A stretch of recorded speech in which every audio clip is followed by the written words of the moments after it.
Welcome to the equator, welcome to the Guyana Space Center with a new Ariane mission for ESA and for the European Commission. In under 90 minutes from now, Ariane 5 will lift off from Kourou with, under the fairing, 4 Galileo satellites. But for the time being, let's hear from the English commentator, Katie Haswell. Hi, Katie, where are you? I'm in Mission Control, the nerve center of operations here at the spaceport. People here fondly know it as the Jupiter Control Room.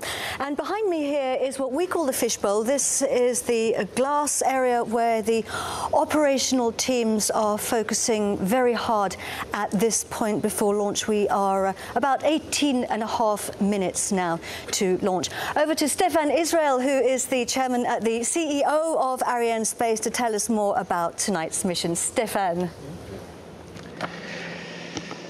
So, dear Minister, dear ESA DG, Monsieur le Préfet, dear representatives of European nations, dear customers and partners, ladies and gentlemen, Ariane Space is delighted to welcome you from the CSG for this new Ariane 5 mission, the 6th and last one of the year with our heavyweight vehicle. In a few minutes, we are going to use for the second time our Ariane 5 ES to launch 4 more Galileo satellites for the European Commission in the framework of a contract signed with the European Space Agency. As of this launch, the European Global Navigation Satellite System Agency, GSA, will be responsible for the satellite's operation in collaboration with ESA. The 4 satellites have been manufactured by OHB. Thanks to the EC and ESA for your trust. As you can see on the control screen behind me, Ariane 5 is on the launch pad after having been transferred yesterday. All the operations linked to the final countdown went well. So we should be in a position to launch in a few minutes at exactly 3:36 p.m. As you know, the liftoff occurs 7 seconds after the H0 at the ignition of the solid boosters. Ariane 5 will then head towards the northeast to separate the satellites 2 by 2 in a circular medium Earth orbit at an altitude of 22,922 kilometers, inclined at 57 degrees with respect to the equatorial plane. This mission is a long one. We will need to be patient. 2 Galileo satellites will first separate at H0 plus 3 hours and 35 minutes. The 2 last Galileo satellites will then separate at H0 plus 3 hours and 55 minutes, marking the end of the mission. Our launch is now just a few minutes away. So go Ariane 5, go Galileo, go United Europe for space, and of course, enjoy the show. Thank you. So, Galileo, Europe's very own satellite navigation system. Once the constellation is complete, it will consist of 24 satellites with some spares, and if all goes well today, we will have 22 satellites in space. Joining me is the Director General of the European Space Agency, Jan Werner. Jan, thank you very much indeed for coming to the floor. Jan, it's been quite a journey. You've got nearly a full constellation. You launched the first ones in 2006. Yeah, it is a long journey, but it is also a very important project. So you cannot do it on one day. And we did it the European way. That means we have a lot of partnerships within Europe with different companies. So we have also different organizations, the European Commission, the GSA, the European Space Agency, we have the industry. So I think we did it in a very transparent way, and therefore the success is there. And quite a job of cooperation, if you like, also between the European Union and ESA. And obviously, this is one of the big flagship programs. Copernicus is another one of those programs to help us better understand our planet. How important are these programs for Europeans? I think it is clear that these type of programs like Copernicus, like Galileo, and we should mention at the same time also EGNOS, they are, first of all, they are a European point in space because we have really some autonomy in space. And if you look to Copernicus, it's the world leading Earth observation system, and if you look to Galileo, it is now the best in class with its performance already right now, although it's not fully completed. So it is very important for Europe to have a clear independent point also for satellite navigation. And if we just fast forward a bit now to the future, we can already see a part of it physically here at the spaceport, because we've got the launch zone being built for Ariane 6. What does the future hold? So the future is very bright and it's broad at the same time. So we are developing new launcher family, Ariane 64, 62 and Vega-C. This is a new generation, much cheaper than the current launcher, so therefore we are more competitive in a very changing launcher sector worldwide. At the same time we are thinking about new Copernicus satellites for Earth observation. We are thinking also about what should be the next generation of Galileo. And besides that, don't forget about exploration, telecommunication and all of these aspects. So space in Europe is now really a very broad and bright activity. And Werner, thank you very much indeed for joining us. Thank you.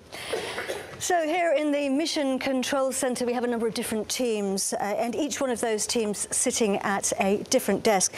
One of those teams, an important team, is the flight desk, or the flight control desk. That's the team we're looking at here. This is the Ariane Space top management. They make all the final decisions in the event of unplanned situations, and of course those decisions based on very concrete information coming from the teams all the way across the base here at the Guiana Space Center.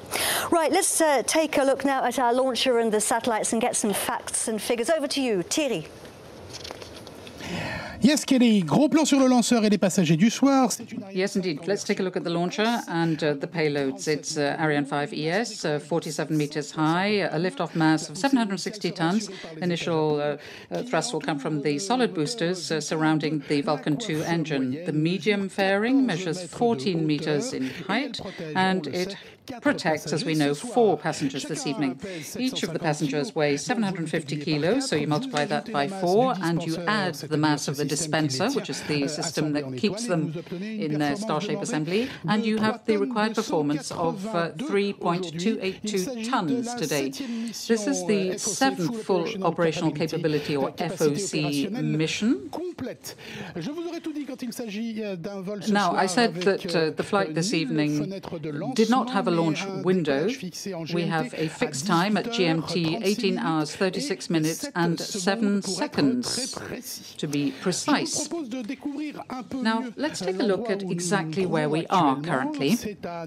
We are some 9 hours flight distance from Paris, and is referred to as Europe's gateway to the stars.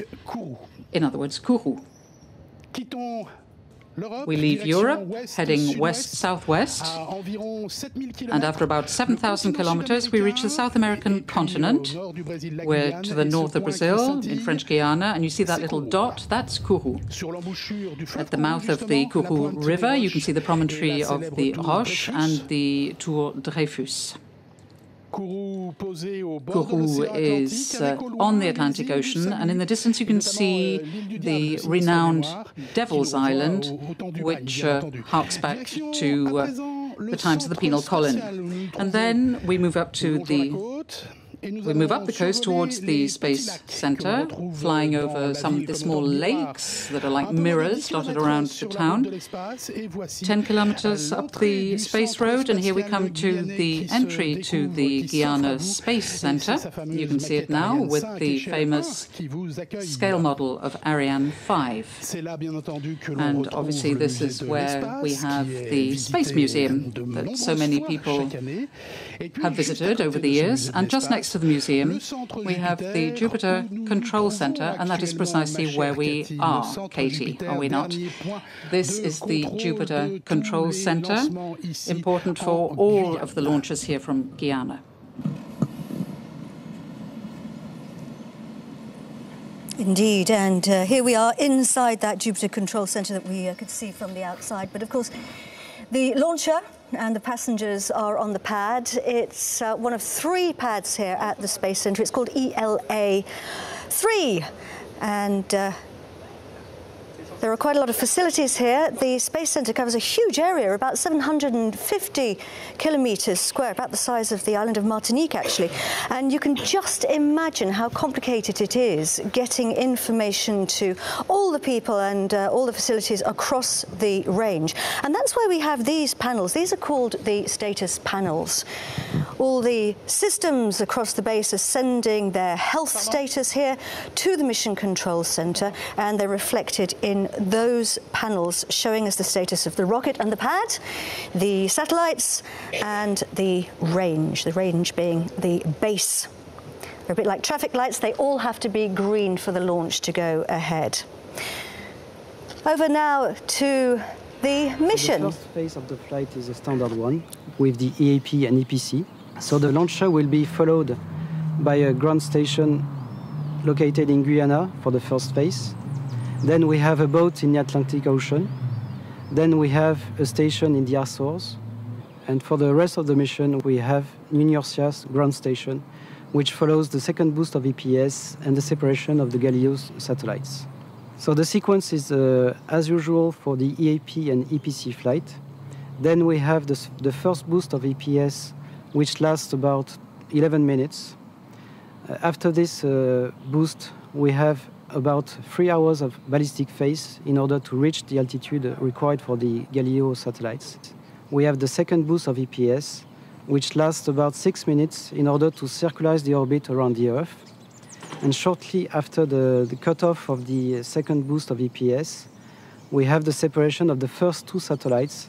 After the first separation, we have to wait 20 minutes before the second separation, during which the two last satellites are separated. Then the EPS is left on the graveyard orbit, and that's the end of the mission for Ariane 5. So a long journey ahead tonight. It's going to take us about 4 hours to deliver our 4 satellites. A couple of key people here in mission control. This is the mission director in charge of the launch campaign. And another important person is the range operations manager. She calls out all the major events in the flight tonight. Today it's Fleur, and you'll be hearing her voice. À 12 de DDO, attention pour la séquence finale lanceur. She's about to call out the beginning of the synchronized sequence. Top H0-7 minutes. Voilà donc la séquence synchronisée qui est lancée. Les calculateurs au sol effectuent les dernières mises en œuvre électriques et mécaniques. The ground computers carrying out the last electrical and mechanical checks that allow the launcher and its passengers to become fully autonomous before liftoff. The sequence involves a number of checks and parameters to verify very quickly, and it's a sequence that's totally automatic. The campaign began on the 18th of September with the arrival in Kourou of the first 2 satellites. They arrived by pairs here in French Guiana. So 18th of September was the start of the campaign, and we're now going to hear about the campaign together with Raphaël Breda and Thierry Villemar.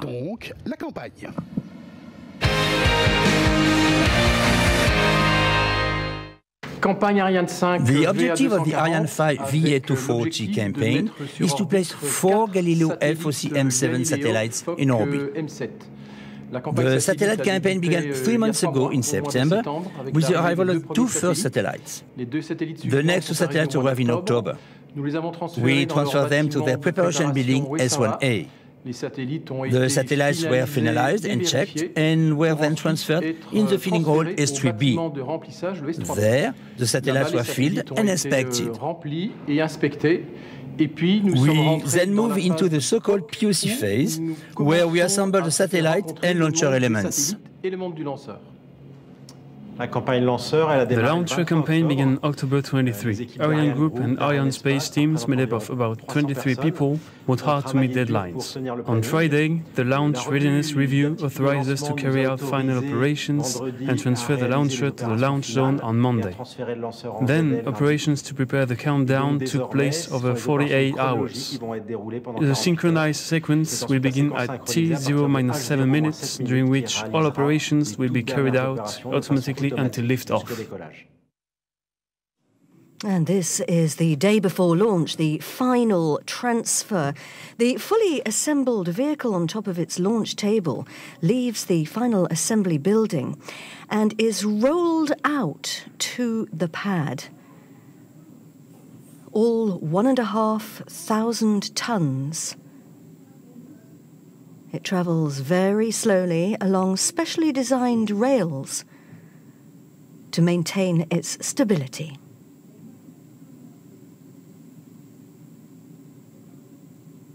The whole process takes just over an hour. And now it's ready for launch.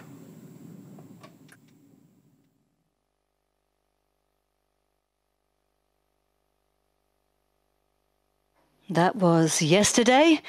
Now here we are today. Just under 4 minutes to launch. This is the program director in charge of the contract for Ariane Space, and the head of the Galileo program department for the European Space Agency, and the director of navigation, the navigation department at the European Space Agency. Here we can see some shots there from our drone, which is flying over. It's been very wet here. We've had driving rain all day, and you can see heavy clouds there in the skies. But it seems to have cleared a little bit, so let's hope we get a reasonably good view before the launcher goes and hides behind the clouds. So far we've been concentrating on the Mission Control Center that's in charge of the whole mission, everything across the range. But there's another control center. This is the Launch Control Center.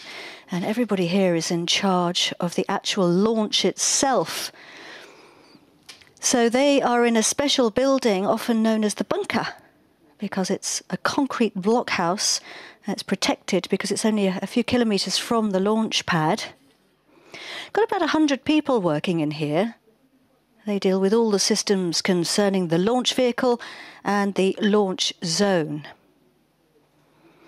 These guys and girls started their preparations months ago, and right now their job is to make sure that the Ariane rocket is ready for takeoff.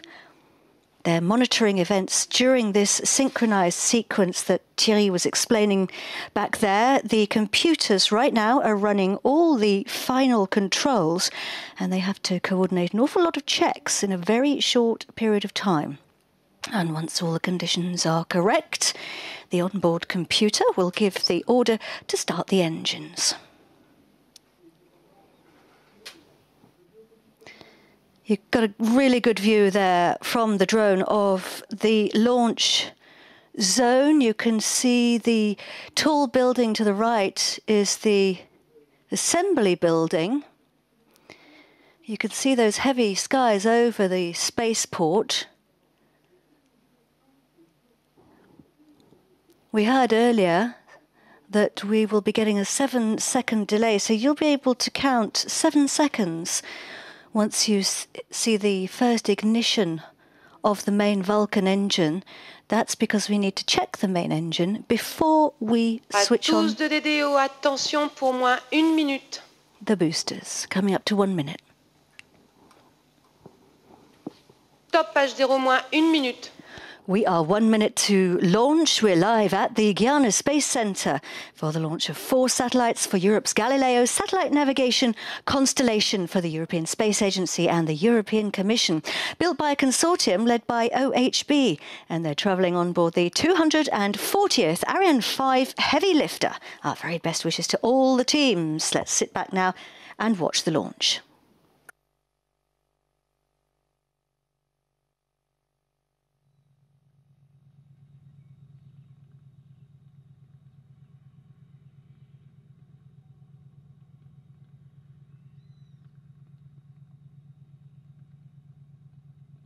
À tous de DDO, attention pour le décompte final. 10, 9, 8, 7, 6, 5, 4, 3, 2, 1, top. Allumage Vulcain. Allumage des deux EAP et décollage Ariane 240 Galileo FOC-M7.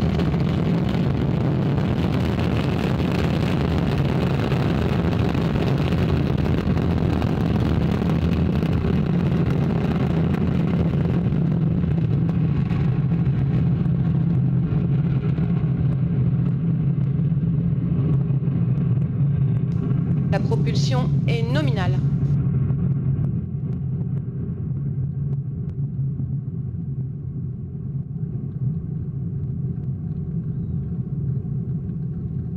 Tous les paramètres à bord sont normaux. There they go.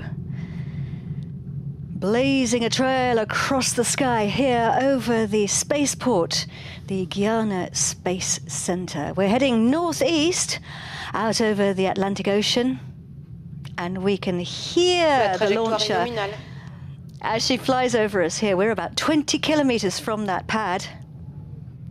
We reached Mach 1 after 45 seconds when we broke the sound barrier. And right now, it's the boosters that are doing all the work. Tous les paramètres à bord sont normaux. She's telling us that everything on board is going to plan. They are providing 90% of our thrust right now. That's the equivalent of 12 jet engines, and their job is to push us away from the gravity of our planet. We need a lot of firepower to do that. She's telling us that the propulsion is going normally. Each booster is burning 2 tons of propellant per second, and that's roughly the equivalent of what an average car would use in a year, and they're using it in a second. Unbelievably, those boosters are burning at roughly 3,000 degrees Celsius, and yet the main stage is burning cryogenic propellant, which is at absolute zero. It's the coldest temperature you can get, so you can just imagine the complexities of balancing and keeping those two temperatures next to each other, the extremely hot and the extremely cold. It's a feat of human engineering. And she's announcing separation now of those 2 boosters. We don't need them anymore, and they can be jettisoned. There they go. Those were cameras on a previous launch. We've lost about 3/4 of our weight. The lighter we are, the faster we can go. And we're now burning the main stage. It's that grey section. It's a huge tank of cryogenic propellant, which is liquid hydrogen and liquid oxygen. It burns for about 9 minutes. Tous les paramètres à bord sont normaux.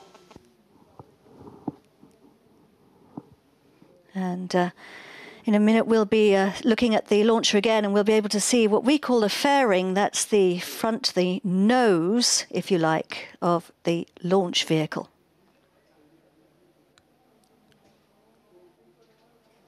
La propulsion est nominale, tous les paramètres à bord sont normaux. And she's telling us that everything is normal. Everything's going according to plan. So there you can see the fairing. That's the nose, the pointy bit of the launcher, and the fairing is the section which protects. And this protects the launchers, the satellites, from the riggers of the launch. Those riggers include the acoustic vibrations at liftoff. You can just imagine there that it's very loud. So our satellites are now exposed to space. We took off, you can see there, from the northeastern coast of South America, and Galileo is the... She's telling us that everything's going according to plan still.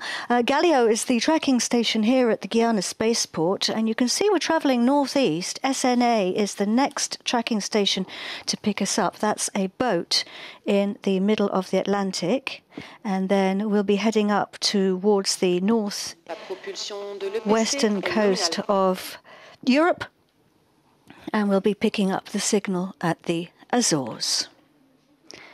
Let's find out more now about today's mission.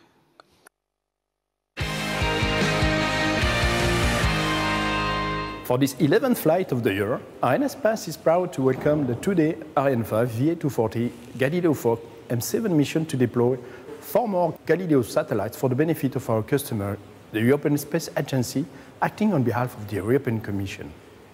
Arianespace today reaffirms its company's important role in supporting European governments and institutions with independent, reliable, and available access to space.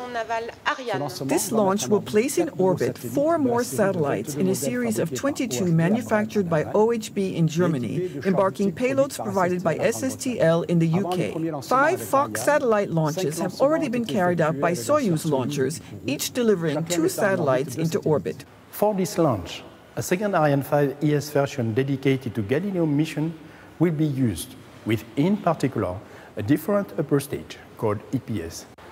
The EPS storable propellant upper stage is powered by a reignitable engine that operates with MMH and 204 propellants, allowing reignition capabilities, essential for required Galileo mission performance. This launch campaign started in mid-September 2017 with the arrival in French Guiana of the first pair of satellites.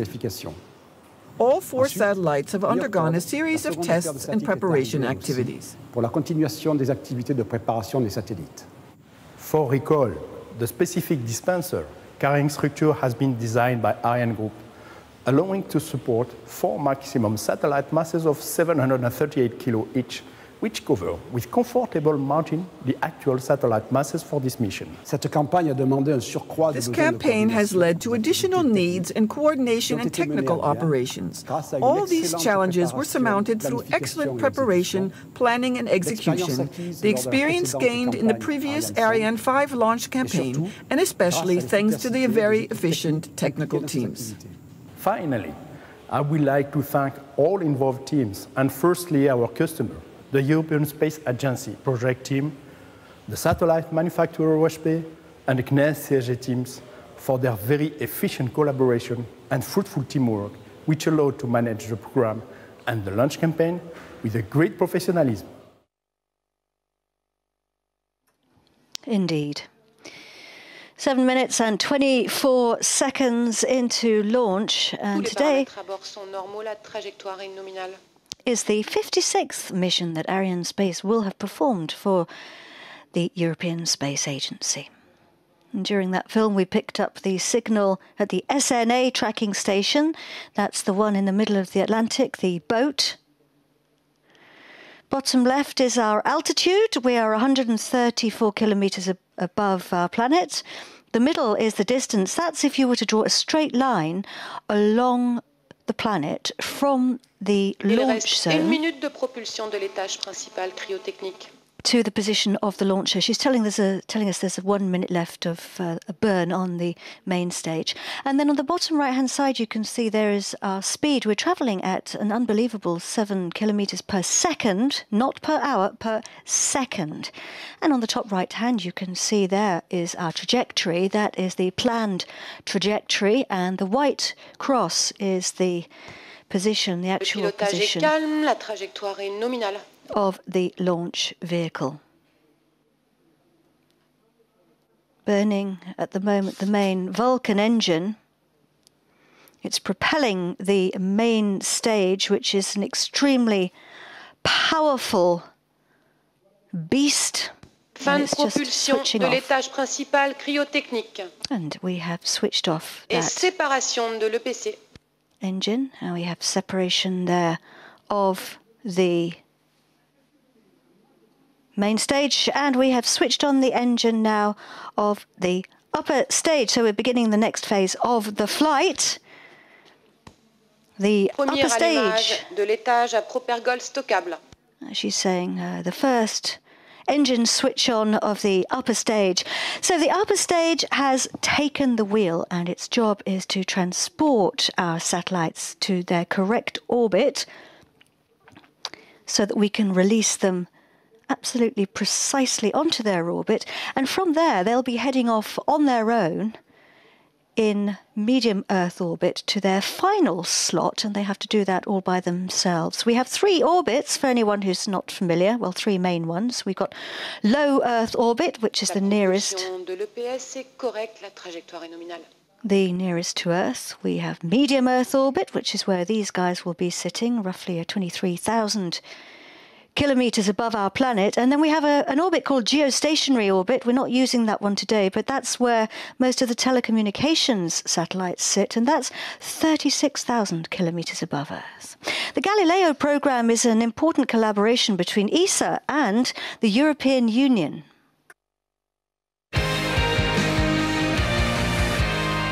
A symbolic image at the European spaceport in Kourou, French Guiana, as the President of the European Commission, Jean-Claude Juncker, French President Emmanuel Macron and the Director General of the European Space Agency, Johan Dietrich Voorne, stand in front of the Ariane 5 launcher, which will soon carry 4 more Galileo satellites into space. This launch will expand the Galileo constellation from 18 to 22 satellites. And it's the second time 4 satellites will be launched with an Ariane 5. As with all other Galileo satellites, these newest additions will fly in a medium Earth orbit some 22,000 kilometers above the surface.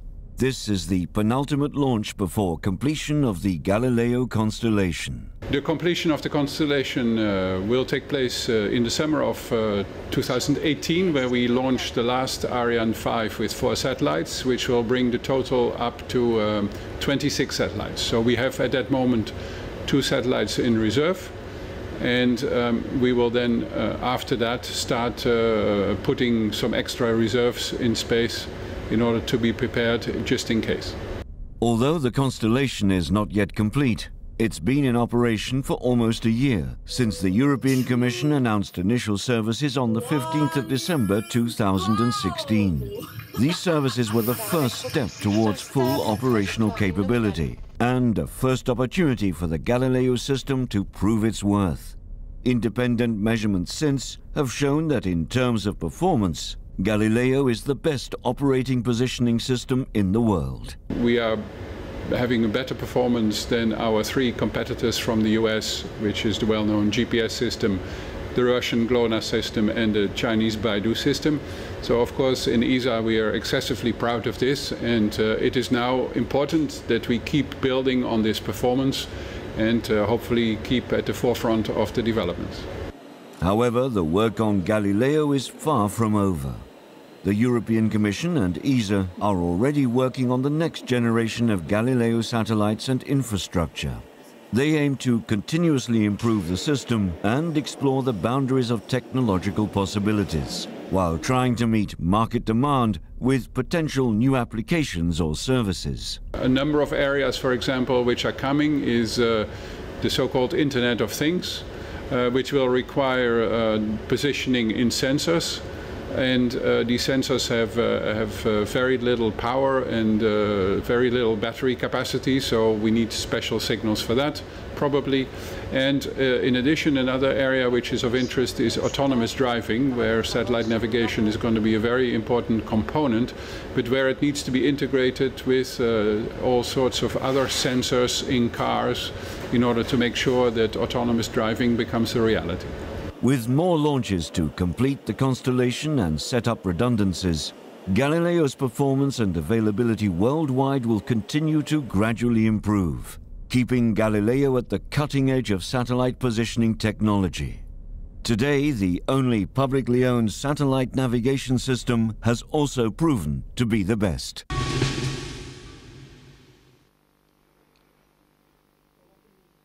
And joining me here in the commentary box is Eddie Yao. Eddie is the ESA Galileo head of the System Engineering Unit. Eddie, it's a real pleasure to have you with us. Thank you. It's a great time to be here. Thank you. Just a very quick rundown of what you do and what does that mean? Indeed. Within ESA Systems Engineering, we're responsible for the actual original design of the system and the flow down of the requirements, as ESA is the system design authority. As part of the system architecture, we make sure that the requirements are all properly flown down and released down there to the people for procurement. So just back to today's flights, we had the signal, the tracking station in Santa Maria in the Azores picked up the signal during that film. Quick recap of the flight path, Eddie. So at the moment, the launcher is flying up over the northeast across the Atlantic. It's passing over then the west coast of Europe, and then will go up over Russia, and then back down again over the southeast of Asia.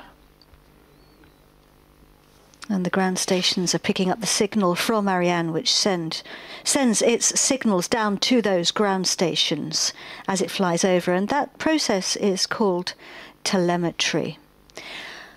Galileo started offering services last year. Le pilotage est calme, la trajectoire est parfaitement nominale. She's telling us that everything's going perfectly normally. Just quickly, what are the main services, Eddie? Indeed, actually, the initial services started December 2016. Over that period, we've been providing already the open service, pure service, and a search and rescue. And then, since then, in the 1st of July, the GSA has become responsible for the actual operations for the service availability. Let's take a look now at the GSA. The mission of the European GNSS Agency is to ensure that users in Europe and around the world get the most out of Europe's satellite navigation programs. To do this, one of the agency's key responsibilities is to oversee the operation and service provision of Galileo. In addition to our headquarters in Prague, the GSA manages a number of important Galileo service facilities and functions across Europe. The GSA operations and service team works with a team of experts at several centers. The Galileo control centers monitor and control the constellation, working as mutual backups. The European GNSS Service Center operates the Galileo User Help Desk and supports users around the clock. The Galileo Reference Center provides independent monitoring of Galileo's performance and the quality of the signals in space. And the Galileo Integrated Logistics Support Center provides repair and spare part provisioning for the Galileo ground infrastructure. The GSA also ensures that Galileo signals are secure, including the Galileo Public Regulated Service, which is reserved for institutional users. We are also responsible for the Galileo Security Monitoring Center and ensure the functioning of the EU GNSS Security Accreditation Board. The agency also plays a key role in the development of applications and services, manages EU-funded research, and analyzes the global GNSS market. As a result of our work, today many devices are Galileo-enabled and are already making a difference to users across the globe. So Galileo satellites are making our positioning better and better. Il reste moins de 2 minutes de propulsion de l'étage à propergol stockable. She's telling us there's 2 minutes left, less than 2 minutes left on the upper stage burn engine. So the upper stage is indeed powering us. Its job is to deliver our satellites onto what we call a transfer orbit. And la trajectoire reste nominale. It's transferred because they will then travel afterwards on their own to their own final orbital slot. But the transfer orbit's roughly, I think, around about 23,000 kilometres. Eddie, how does Ariane know, how does the upper stage know what it's doing and where it's going? Well, within the upper stage itself, there's actually an intelligence part to it. It's actually within what's called the vehicle equipment bay. It's more than just an onboard computer, it's actually a whole management system within the launcher itself. It analyzes the information from the engines, from the propulsion, it has a navigation system, and it makes the decisions on what is the best outcome to achieve its mission. So it's a very clever piece of kit, and it's getting ready right now to switch off the engine. The onboard computer will send the command to switch the engine off when the system senses the correct orientation of the launcher. So basically the launcher has to be on track, it has to be going in the right direction, it has to be on time. The computer is programmed to understand that it has to fly from 0 to 19 minutes and 50 seconds. That will be the cut-off time. And it also has to be at the right altitude. Right now we are at 1,117 and climbing. travelling at 8.88 kilometres per second. Première extinction de l'étage à propergol stockable. So she's confirmed the engine has now switched itself off and we have entered the ballistic phase. Eddie, what does that mean? The ballistic phase is basically when the launcher is travelling without propulsion. The rocket is travelling already high enough and fast enough to cruise without the engines being on. It's on a celestial autopilot, if you will. This will continue actually for more than 3 hours. What you also see is that the upper stage is going on a gentle rotation. This is what they call the barbecue mode. It's exposing each of the satellites gently for a brief period to the sun, just to keep the payloads and the satellites warm enough while it's in this barbecue mode and while it's in this transition.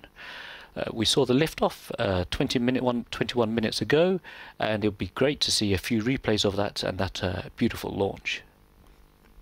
Nous sommes en phase balistique et la manœuvre d'orientation se poursuit nominalement.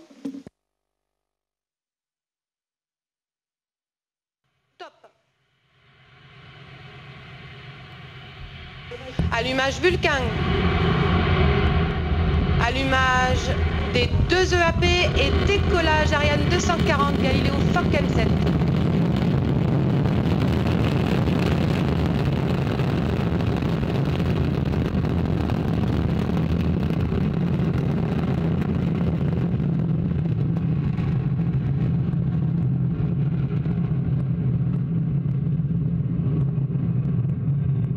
La propulsion est nominale.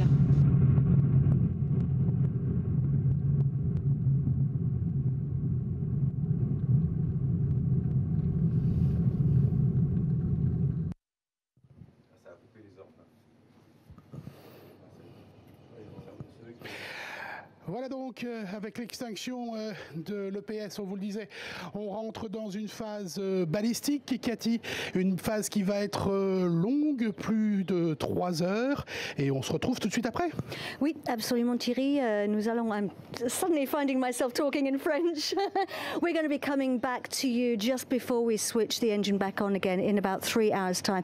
So that will be 7 o'clock here in Kourou, that will be 10 o'clock at night in Europe. And what time in Paris? 23 heures pour Paris. À tout à l'heure. 11 p.m. in Paris. Bye.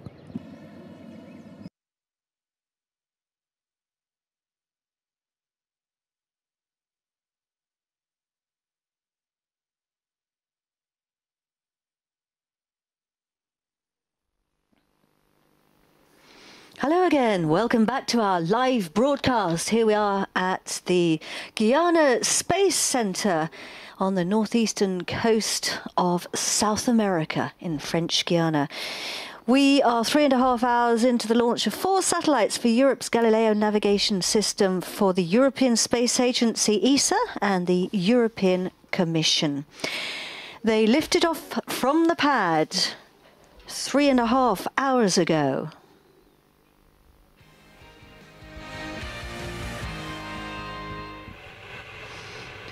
And this was the liftoff. Eddie Yao is back in the commentary box. Eddie, you are the head of the system engineering unit. You watched your babies fly into the air earlier with your real eyes, not on the screen. What was it like? It was an absolutely amazing thing to see. I have to admit, this is the second time actually I've seen a launch. It never ceases to amaze. I mean, first we saw a flash in the background. It was slightly clouded over, but you could still see very, very clearly. I mean, this is the sort of images that we had looking from the terrace. Then you saw the streak of light going up into the sky as the launcher was raising up, and it passed behind the clouds and then reappeared further up. Absolutely beautiful. And then of course you get the rumble. Indeed. I mean, it got quite high, and only then, after quite a while, you heard this rumble just emanating through the tropical rainforest. It's a beautiful, beautiful and fantastic thing to see. So after the liftoff, after 2 minutes, we lost our boosters, which were getting us away from Earth. Then we lost the fairing, which was protecting the satellites after 3.5 minutes, roughly. And then we lost the main stage, and the upper stage has been powering us up into space ever since. We had a ballistic phase lasting 3 hours, and we are getting ready to switch our engine back on. Now we can just see there that the upper stage is spinning. Eddie, why is that? Well, actually, there were two things happening. I mean, one was the actual barbecue mode, which I think is now coming to an end. And actually, I think the satellite, or the launcher, I should say, is repositioning itself for the firing of the main engine. Obviously, the launcher was originally in the ballistic phase, which was providing an elliptical orbit. And now we've reached the top of that elliptical orbit, and the speed has dropped quite a bit. We actually need to circularize our orbit for this particular plane and for the constellation. That's why the firing of the main engine is very important just at this point.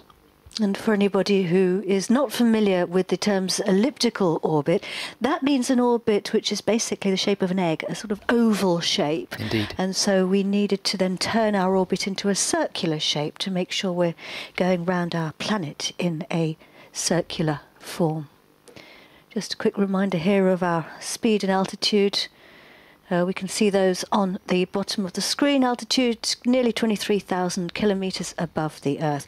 Here's a closer look at the future Ariane 6, the next rocket.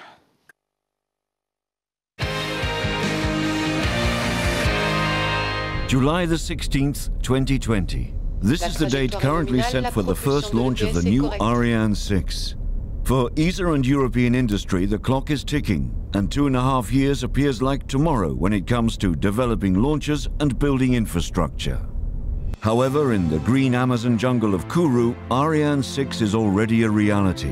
The future launch pad is already well underway, and the infrastructure for Europe's newest launcher is taking shape. We have Ariane 6 for competitivity, Ariane 6 for cooperation, and Ariane 6 for growth. Here is a demonstration. The European industries coming here to French Guiana, building with local industries the launch pad from where we will launch mid-July 2020 the first Ariane 6. The most impressive part of the Ariane 6 launch site is the giant hole for the launch pad, which is now finished. Also visible now are the flame deflectors that will be on each side of the hole.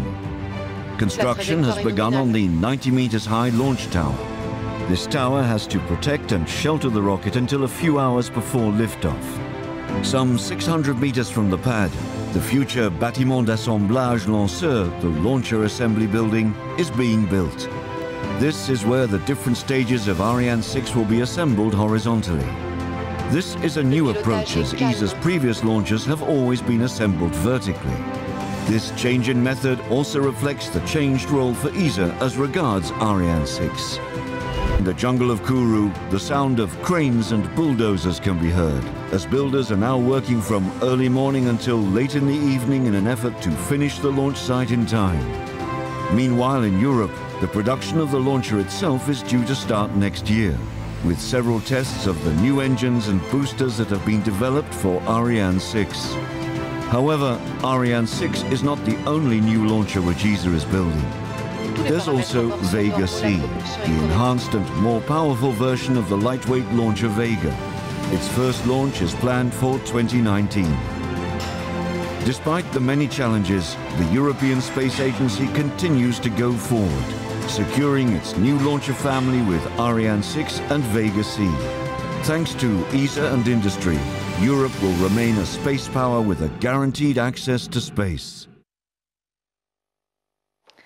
So it's an exciting future we've got there, and Ariane 6 will be taking over the launch of the Galileo satellites at some point, won't it? Absolutely.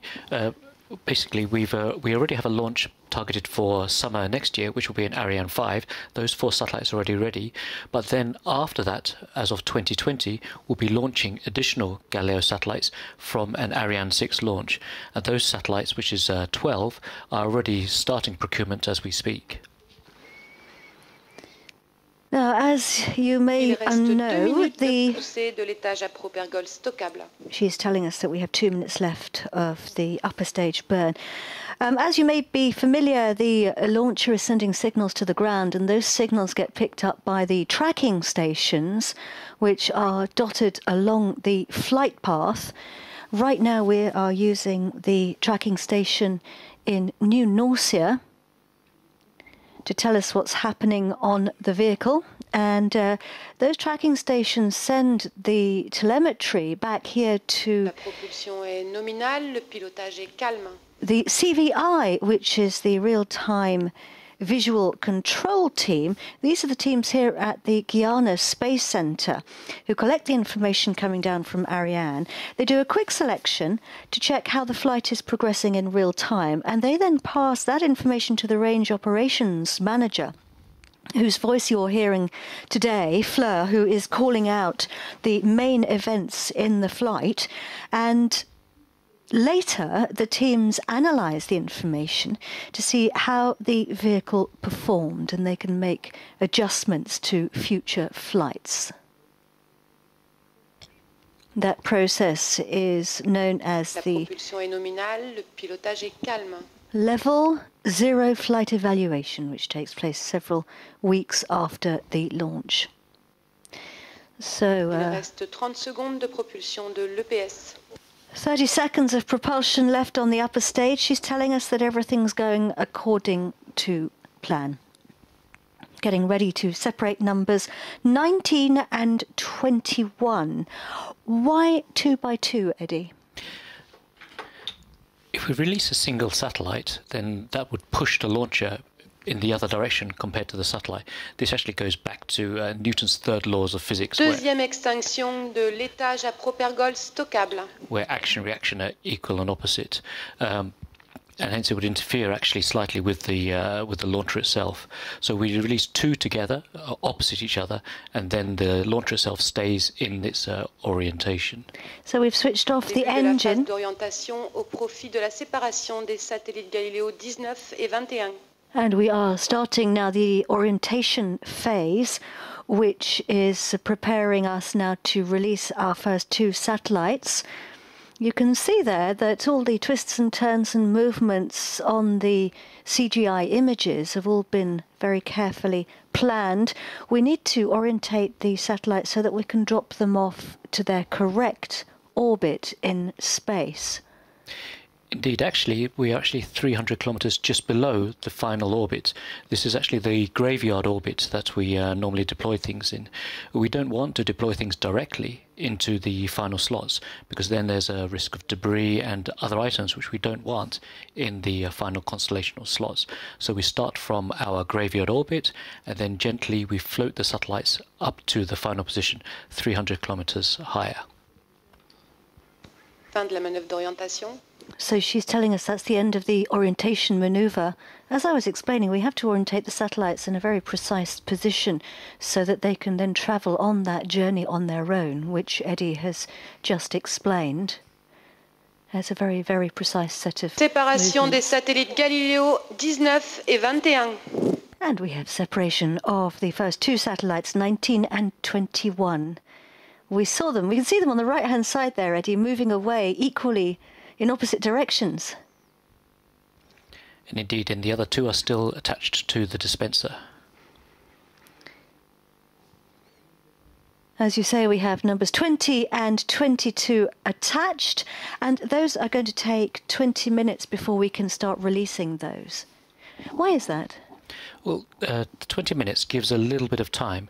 Obviously, the first two satellites, once they've released from the dispenser, they're starting their switch on, they're starting the computer, they're checking out their systems and all their subsystems. And then, after a short period of time, they will try and release the solar arrays so that they can get some power into the satellites themselves.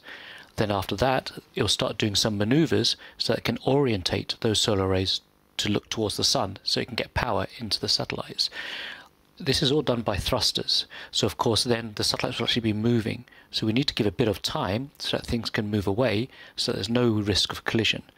And this is all being monitored from the ground stations. So at the moment the ground stations are just monitoring two satellites.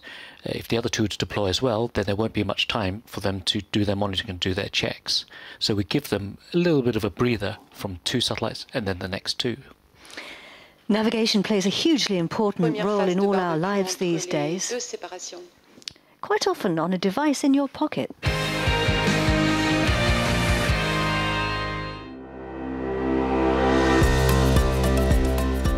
Galileo satellites orbit Earth at more than 23,000 kilometers. Yet the European Global Navigation System is closer than you think. The latest models of the world's leading mobile phone manufacturers now support Galileo to make positioning more accurate and reliable. Location has become the cornerstone of thousands of applications, including navigation, ride-sharing, localized information, gaming, and even life-saving emergency response. In areas where signals from navigation satellites can be blocked by obstacles, Galileo makes a real difference. Over the past years, the European GNSS agency has worked closely with chipset and handset manufacturers to ensure the smooth integration of Galileo. It not only provides additional satellites to improve positioning, Galileo is also at the heart of mobile innovation. In the future, using Galileo dual-frequency chipsets on smartphones would provide better resistance to multipath and therefore more accuracy. The mobile world is fast-paced and constantly evolving, and Europe's satellite navigation system is ready for the challenge.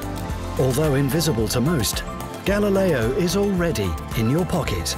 Check if your phone's using Galileo.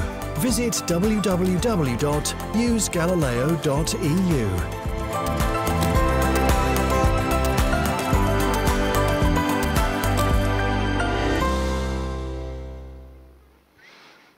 So that's interesting then, Eddie. We can use a website to check whether our device is equipped with Galileo. How does that work? Indeed, there's this website, usegalileo.eu, where it lists a number of different tools, a number of different equipments, like mobile phones, farming tools, sea or air applications. And all of these receivers are now identified as using Galileo, and it's worth checking that if you want to know if your receiver can use Galileo itself. I have to say, I think it's absolutely amazing how navigation has become such an important part in our lives. I remember even 10 years ago, it was something you had in your car if you had a very flash car, but not something that you had on your phone, that's for sure. Yeah, navigation really has evolved quite a lot. If we look back at mobile phones, back in the early 90s, mobile phones were very large, heavy things. The batteries didn't last very long. They were single frequency and also a single system. And now if you look at mobile phones, they've really grown in a huge way, and you could do so much with them. Navigation also is following a very, very similar path. If you look at the navigation receivers that we are using originally compared to the ones now, they have really gone from also single constellation to multiple constellations, and also now there is a chipsets available which will actually do dual frequency. Now, once the satellites are released, the French space agency, the CNES, will be taking control of them for the early operations. Eh bien, ce lancement va mettre une fois de plus à l'honneur la politique spatiale européenne. D'abord, ça sera un lancement d'Ariane 5, et Ariane 5 est aujourd'hui, bien sûr, le cheval de bataille de l'Europe spatiale, et un lancement d'Ariane 5 qui va mettre en orbite 4 satellites Galileo, et Galileo, bien sûr, c'est l'un des projets les plus emblématiques de l'Europe spatiale, un projet de géolocalisation. Nous avons déjà mis 18 satellites Galileo en orbite, 4 de plus, ça fera 22, donc Galileo, c'est une affaire qui marche. Nous avons décidé l'année dernière, le 15 décembre, de déclarer ouverts les services initiaux de Galileo, parce que maintenant, si vous avez un smartphone, un iPhone 8 ou un Samsung 8, vous pouvez avoir une localisation grâce à Galileo. Et par rapport au GPS que tout le monde connaît, avec le GPS, vous savez dans quelle rue vous êtes, avec Galileo, vous savez de quel côté de la rue vous êtes. Et ça, c'est fondamental pour tout ce qu'on appelle l'Internet des objets, le véhicule connecté, le véhicule autonome. Donc, il y a une multitude d'applications qui sont en train de se mettre en place. J'étais il y a quelques jours à la première réunion des utilisateurs de Galileo qui a eu lieu à Madrid. On voit qu'on change de paradigme. La problématique, c'est bien sûr de fabriquer les satellites et de les lancer, ce que nous sommes en train de faire, mais la problématique qui s'annonce, c'est se servir de Galileo et de faire de Galileo le système de géolocalisation que le monde entier attend. Le CNES, en fait, est à l'origine de Galileo et de son signal unique au monde. Et d'ailleurs, l'un de nos collaborateurs, Roland Lestarki, a été récemment honoré puisqu'il a eu le prix de l'inventeur européen de l'année. C'était au mois de juin. D'ailleurs, peu de temps après, le président de la République l'a félicité sur le pavillon du CNES au Salon du Bourget. Et ce signal Galileo, il est absolument remarquable parce qu'il est beaucoup plus précis que le signal de système équivalent. Et puis, il a aussi une caractéristique remarquable, c'est qu'il qu'il permet la datation des événements avec une précision de milliardième de seconde. Et donc le signal Galileo, il est made in CNES, c'est un succès de plus à l'origine duquel le CNES peut s'enorgueillir d'être.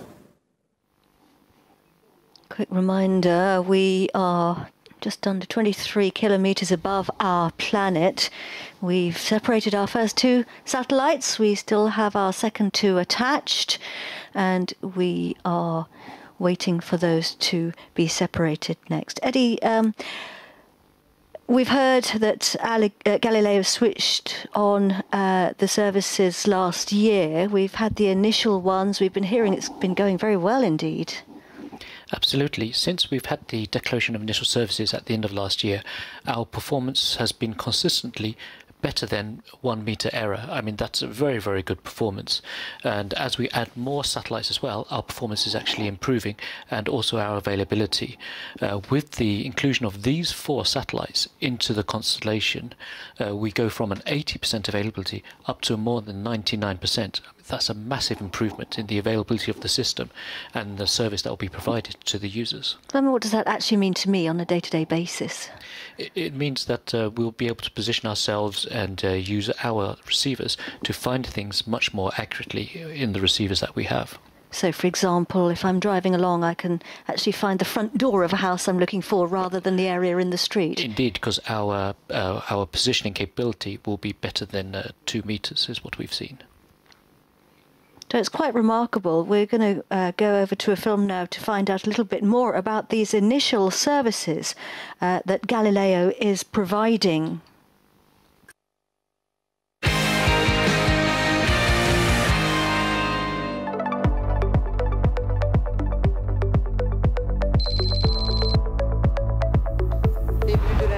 One year ago, Europe officially welcomed Galileo. With the launch of initial services, Galileo moved from a testing phase to providing live services. While initial services are just the first step towards full operational capability, which will happen when the Galileo constellation is complete in 2020, users are already benefiting from Galileo's positioning, navigation, and timing information. Today, 40% of receiver models are Galileo-enabled, as are many leading smartphone models. For deliveries, we always need accuracy on the phones. We need our perfect position always on the map. A lot of our deliveries are in areas with a lot of offices and high buildings. In the past, we always had issues with the positioning, and now it actually works perfectly. This saves us time, and time is money, of course. The Galileo satellites are adding value for surveyors. Galileo makes a bigger difference in cities and forests. And here in Estonia, it's very important as we have more than a half country covered by a forest. Galileo signals are more stable even in low-angle visibility, so especially good here in the northern region of Europe. I usually use my mobile phone to find some places on the map. I used to find that my phone wouldn't work so well around tall buildings in the city center, but I've noticed that it works much better and doesn't lose my position like before. And I heard that is because of a new European satellite system. Thanks to the Galileo Search and Rescue Service, emergency responders can locate a distress signal faster and more effectively than ever. It's almost unbelievable that a small beacon that fits in your hand can be localized globally. These beacons are the perfect solution because the distress signals can be detected and localized around the world. With initial services, Galileo is just getting started. As more satellites are added and new services become available, Galileo will provide better coverage, better positioning, and an even better user experience.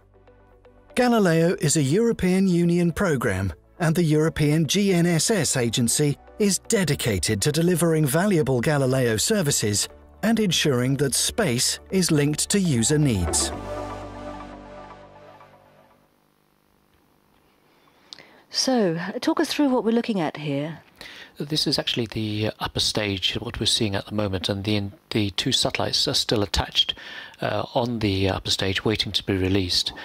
You see it on the small screen at the moment, and it's not quite orientating it so we can see very clearly, but actually you have the 2 solar arrays which are still closed in on those 2 satellites, just on the side, and then you can see a few dots on the top there. That's actually the search and rescue antenna on the satellites itself. We'll probably get to see those in a minute, actually, Eddie, because we can't see them very easily there. But I just want to let everybody know that the satellites actually have names. They're called Nicole, Zofia, Alexandra and Irina. How did they get them? Indeed, there was a competition that was held quite a few years ago, and a number of children from the member states sent in a number of drawings, and then the winners of those drawings had their names put to those satellites. So number 19 is Nicole, who's from Austria. Number 20 is Zofia from Poland. Number 21 is Alexander from Portugal. And number 22 is Irina, who's from Romania. Huge congratulations to all of you boys and girls who have the satellites named after you. The satellites were built by the prime contractor OHB at their plant in Bremen in Germany.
And of course, OHB is in charge of a huge consortium of different companies and organizations who have built the satellites. Everybody down to the tiniest screws, the contractors making bits and pieces and parts. And of course, the payloads were supplied by the UK-based Surrey Satellites, SSTL, which is mainly owned now by Airbus Defence and Space. Eddie, I mean, ESA oversees designing the satellites and the overall project, and you're actually in charge of that. This is a huge task. What does it actually involve? Well, ESA is the overall system architect, and ESA is responsible for the original design and development of the Galileo system. We're also responsible for ensuring that the system meets the actual mission goals and objectives that were defined from together with the EC. With such a large project, there are many interfaces and many entities and other organizations who are involved and working together with us on the particular project. So as ESA, as the system architect, one of the main activities we do is to maintain those system requirements and ensure the flow down of those requirements coherently to all the parties who are involved. This is very similar to a role of an architect from a home who's following all of the construction and all of the little parts like the bricks to make sure that everything meets the final vision that they had when they drew the whole thing together. But it is such a vast project, and I'm always amazed really about how things sort of come together and all the teams working together. So, you know, congratulations to everybody for pulling this off. And of course you do as well have the other thing, which is you sort of have to have a bit of a crystal ball and look into the future, because the satellites have to live for 12 years. And this is of course one of the issues in space, isn't it? It really is. Technologically, you guys are really at the cutting edge of research and development. Indeed, I mean, satellite technology is at the forefront of many things that we do, and it's pushing industry to develop the latest items and the latest tools, and it keeps the European industry right at the forefront of the work. So you can see, just to remind everybody, our altitude hasn't changed down there on the bottom left, because we are staying on the same plane to release our next two satellites, but we will be releasing them at a slightly different angle to stop them from bumping into each other. Our distance in the middle of the screen, we've travelled 15,000 kilometres from the launch pad if we were to draw a straight line across the planet. And we are travelling at just under 3 kilometres per second, and there's our trajectory on the top right-hand side. I mean, 3 kilometres per second is slower than what we were travelling at, because we were travelling at one stage at 9 kilometres per second. But it always amazes me, Eddie, things look like they're happening very slowly, but of course actually we are travelling incredibly fast. Indeed, this is a relative speed, and everything from the space, it looks very, very.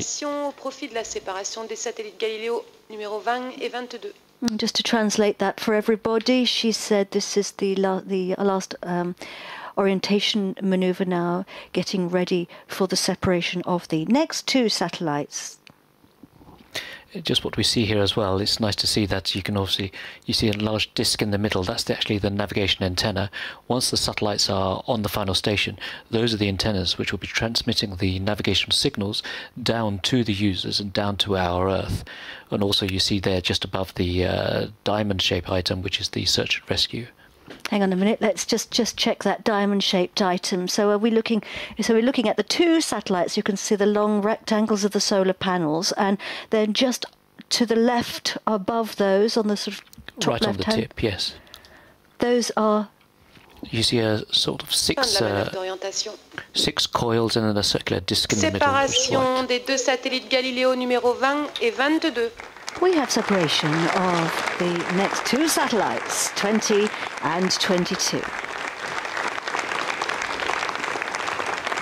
Congratulations to all the teams, to all the Galileo teams, European Space Agency, the European Commission, to OHB, and all the teams who've contributed to making these satellites. We can see them moving away there, Eddie. Absolutely, and now the launcher itself has done the main part of its particular job, and it has to start its activities for passivation and for the graveyarding. So we are going to keep on with our show, because we still want to check that everything's going according to plan. And so talk us through what we're going to be waiting for next, Eddie. Well, obviously now the satellites have actually come off from the dispenser, the main work for the ground segment for the early operations teams has actually started. So this is the people down in Toulouse, our colleagues in CNES, who will be continuing to check out the performance and the platform of the satellites, to check out the equipments and the subsystems, and then the satellites actually started to bring those dormant equipments to life and switch them on. And then the satellite will slowly be drifting towards its actual slots. And this will take quite a bit of time, up till February or March next year, when the satellites will reach their final position. Then the satellites will have to start switching on the payload, expunging any unwanted gases that still remain as it switches on. This is a process called outgassing of the satellites. And once that's all completed, then we can actually start the in-orbit testing of the payloads and the characterization of the satellites. So we lifted off from the pad nearly 4 hours ago. As a super launch. Everything went according to plan. Like clockwork, the satellite's in the nose of the vehicle there. The 11th launch of the year.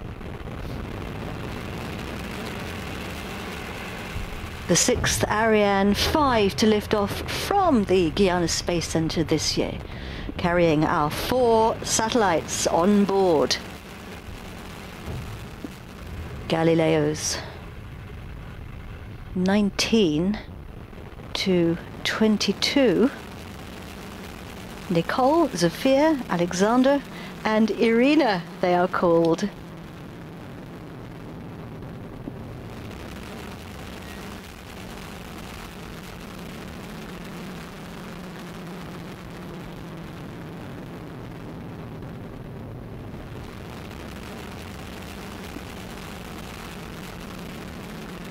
Right now we are, this was 4 hours ago, right now our satellites are in space.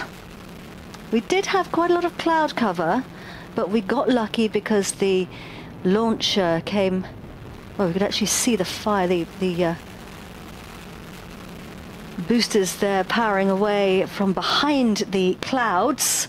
What was it like? You saw it in real life. I think it was a beautiful thing to see raising up into the sky. It's absolutely magical. You know, I've been thinking a little bit about navigation, Eddie, and of course it's been the key to sort of the rich and powerful, hasn't it, throughout history, those who could navigate the planet, like, for example, the Vikings. Were able to get certainly very rich and powerful. They were quite creative, actually. Obviously, they used the stars, like a lot of navigators, but they also used to carry ravens on board, birds, and they'd release a bird, and if it flew away, they knew that land was near. But there was also another person in 1869 who wrote some interesting stuff. Space-based navigation might not be quite as new a concept as you might think. His name was Edward Hale, and he wrote a short story. It was called Brick Moon, and in it he imagined a satellite which was made of bricks. And it got launched into space with people apparently accidentally on board, and it circled the planet, and the inhabitants would send Morse code signals to Earth to guide mariners at sea. Well, it's actually quite sort of forward-thinking of him, wasn't it? Because, of course, navigation, just to remind us how it works, it is all based on signals. Indeed, and this is always interesting to see if the science fiction is ahead of us or our scientists are managing to keep in front of them. It's interesting to remember as well that the name Galileo was taken on board by the project back in around about 98. Previous to that, we were still calling it GNSS-2. The name Galileo obviously has a background and a history to us as well. The person Galileo Galilei, he was actually an astronomer, and he was actually studying the moons of Jupiter, and he was very, very interested in time and maintaining time and counting time. And it was based on his work and his studies of Jupiter that then the fact that he was able to monitor time very, very accurately, and hence the name Galileo was coined within this project. Fascinating, isn't it? So what are we waiting for now, Eddie? Well, we're waiting for the satellites to confirm their telemetry and confirm their position, confirm the fine positioning, or sorry, not the fine positioning, but the orbit that they're in. Also, at the same time, the upper stage is doing its activities to passivate itself. Yes, because of course the upper stage's job is not done yet. It has released the satellites, but it still has more jobs to do. It's called, as you say, passivation. And what happens during that time? Well, the upper stage obviously is having to orientate itself, de-spin it, put itself in a safe location away from the to put itself into a safe orbit. It has to remove any fuel that it has left and discharge all of its batteries.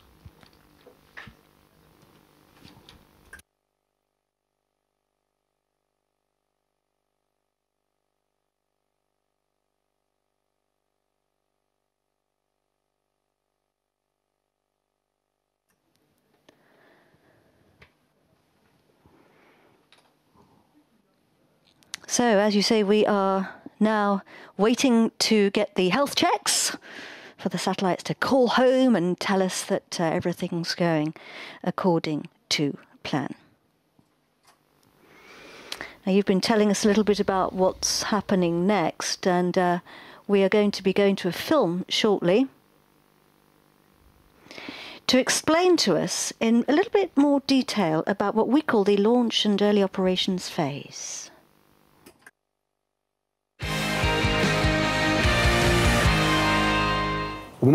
Following the deployment from the launcher system, each satellite will switch on automatically and will perform a sequence of autonomous operations commanded by the onboard computer. This will include the switch on of the telemetry tracking and command transponder, allowing communication with the ground stations, the spacecraft attitude stabilization, the deployment of solar arrays, and finally, the pointing of the spacecraft to the sun, allowing the recharge of the spacecraft batteries. The sequence will be closely followed by the Galileo Layout Control Center at CNES in Toulouse, France, through a number of ground stations. Following the initial startup sequence, the satellite will undergo a number of checks to confirm the good status of all platform equipment. After approximately 6 days, the satellites will be commanded to slowly move to the assigned in-orbit slots using the satellite propulsion system. After 3 to 4 weeks, the payload of the first pair of satellites will then be activated. The payload of the second pair will be activated 3 weeks later. After payload activation, the in-orbit testing will start and last for several weeks, aiming at characterizing the performance of the navigation payload and of the search and rescue payload. Second half of May 2018, FM-15 and 17 will be ready, and FM-16 and 18 will reach the same status in the first half of July 2018. With these 4 new satellites, the Galileo constellation performance and availability will be further enhanced and extended across the entire globe. So our satellites are up in space, our 4 Galileo satellites. We lifted off from the pad just over 4 hours ago, and we separated them 2 by 2, the first 2 and then the second 2 20 minutes later. Début de phase de passivation du système de contrôle d'attitude.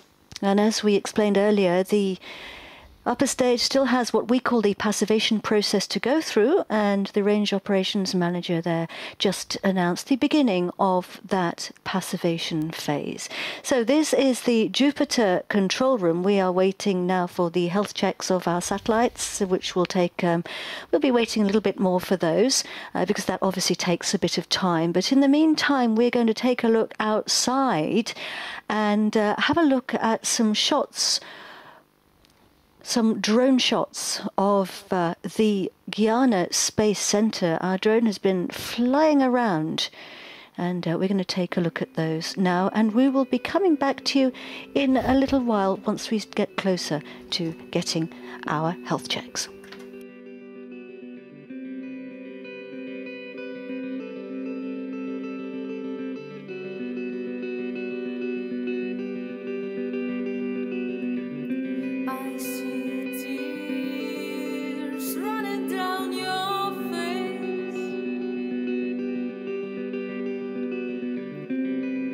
Trying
Début de passivation des réservoirs MMH de l'EPS.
And we are now expecting the CEO of Arianespace, Stefan Israel, to take the floor. We were flying there with the drone over French Guiana on the northeastern coast of the Amazonian South America. The Amazon rainforest.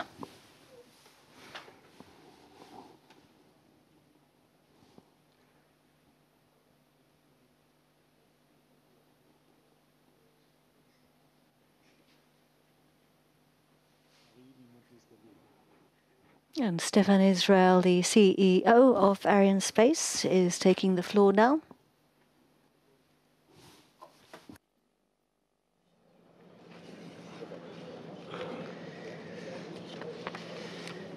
So, ladies and gentlemen, a short status point. So the 4 satellites are on the targeted orbit. We have acquired the signal for the 4th of them. We have the confirmation of the solar panel deployment for the first 2, and all parameters are perfect. So we are just waiting a few minutes more to have the same information for the 2 others, and I will come back in a few minutes, but I think that we will enjoy a good evening.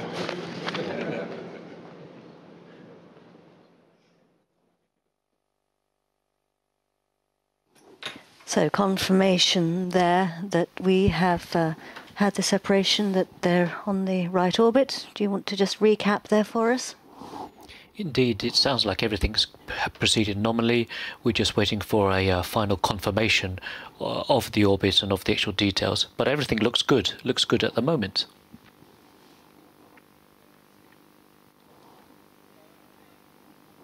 We're going to go back to our drone in a second and start flying back over the Amazon rainforest.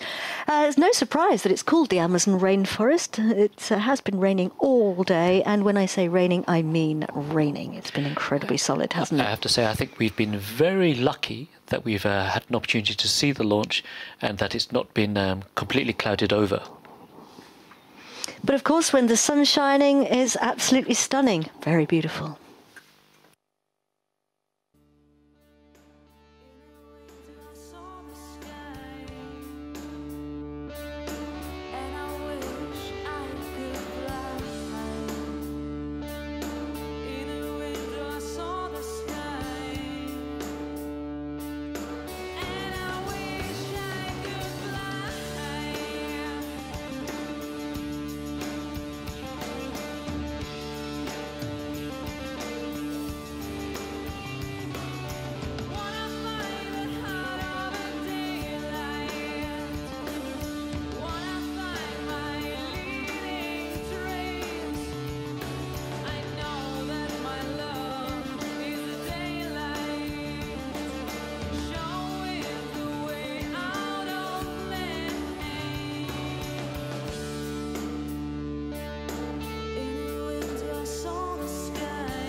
Les passivations des réservoirs MMH et Endo 4 de l'EPS se poursuivent nominalement.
There we go. There's the car park that we could see there as we flew over. This is the...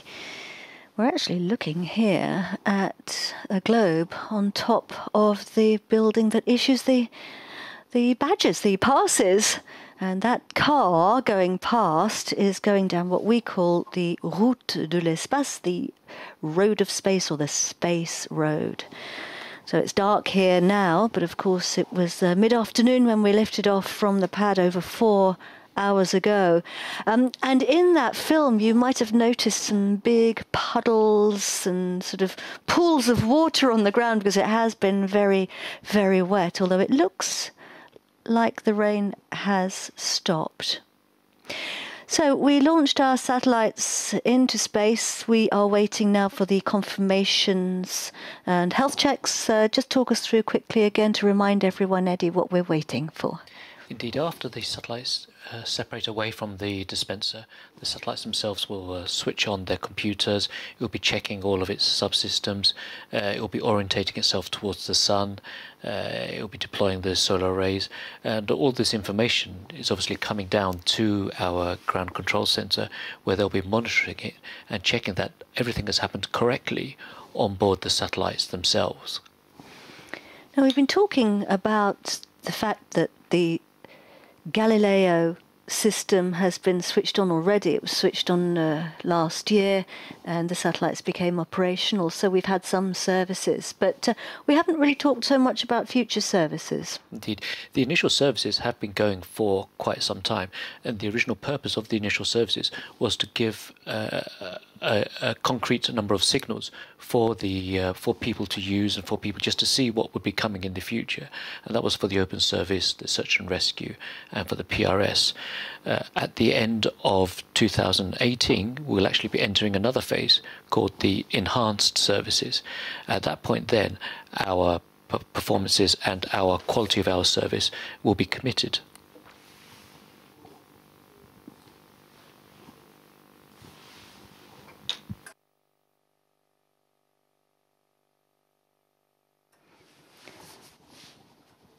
So it's a very useful and important piece of kit that we're deploying up there in the skies, this constellation, this Galileo constellation.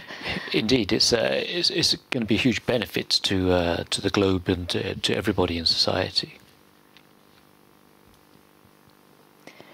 At the beginning of the programme, I was talking with the Director General of the European Space Agency, Jan Werner, about some of the big space programmes that ESA is working on and deploying.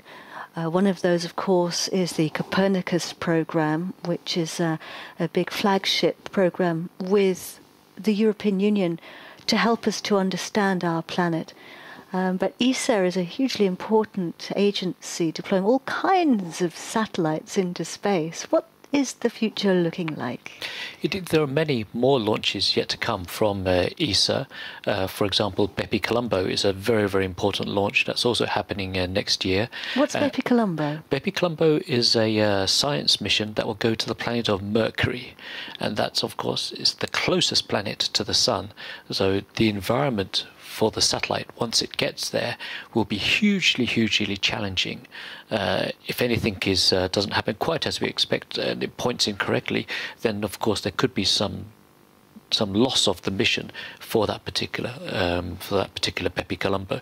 So it's a very, very exciting mission and a very challenging mission for us as well. But hopefully, I'm sure it will be very fruitful and it'll bring back lots of science for us. We've also got the launch of the James Webb Telescope coming up, haven't we? Indeed, that's also a very, very exciting mission as well. Tell us about that one. So the James Webb Space Telescope, this is actually going to be replacing the Hubble telescope, which is up there and been up there for some time. Obviously, with a newer satellite and a newer technology, we hope to be getting even better images of deep space and even better studies of other galaxies and other stars. Who are we looking at here? These are indeed our ESA colleagues. We have Javier Benedicto, who's our project manager for Galileo and within navigation, and I see many smiling faces down there as they're looking, waiting for the telemetry to turn up. Obviously, our mission director there, Jean-Claude Chiarini, and the space segment manager himself, Giuliano Gatti. What do they do, all these different people? Well, obviously we have many different activities within Galileo itself. Besides the space segment, there's obviously the ground segment as well. But all of our colleagues here, which you can see on the screens, they're very focused on the procurement of the space segment parts and the space segment activities.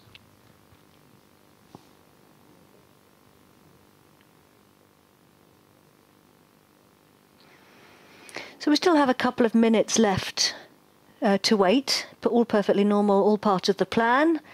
We can see Thierry Fayem, we saw back there as well, who I believe is the program director for Ariane Space. Everyone's got their blue T-shirts on. For people who are unfamiliar with the launch, what's the idea behind the polo shirts? I guess to identify the teams.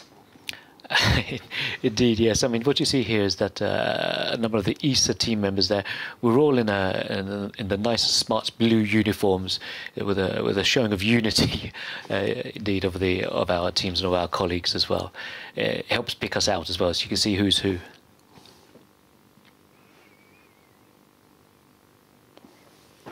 And we can see the VIPs there who have been waiting patiently during this phase to find out about the mission accomplishment.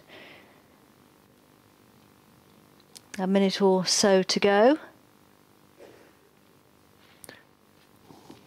I think it's worth noting as well that obviously this is the first generation of Galileo within ESA as well. We're also looking further to the future as well. With every science and every space project, it takes a certain amount of time for the development. So within ESA, we're already looking towards the next generation of Galileo as well.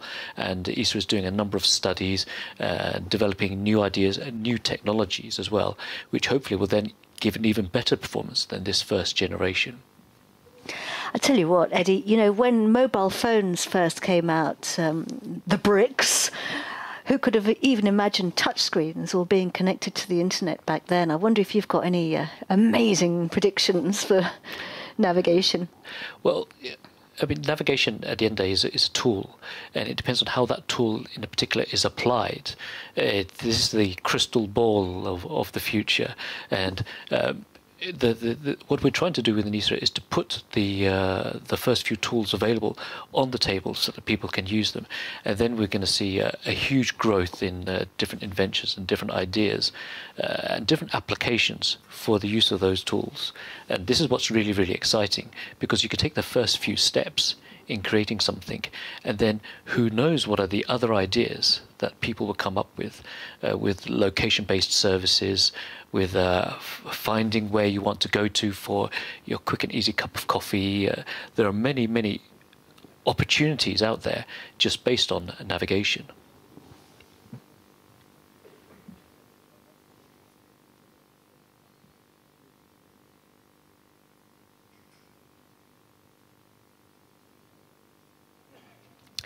Oh, I see a huge round of applause going up with everybody.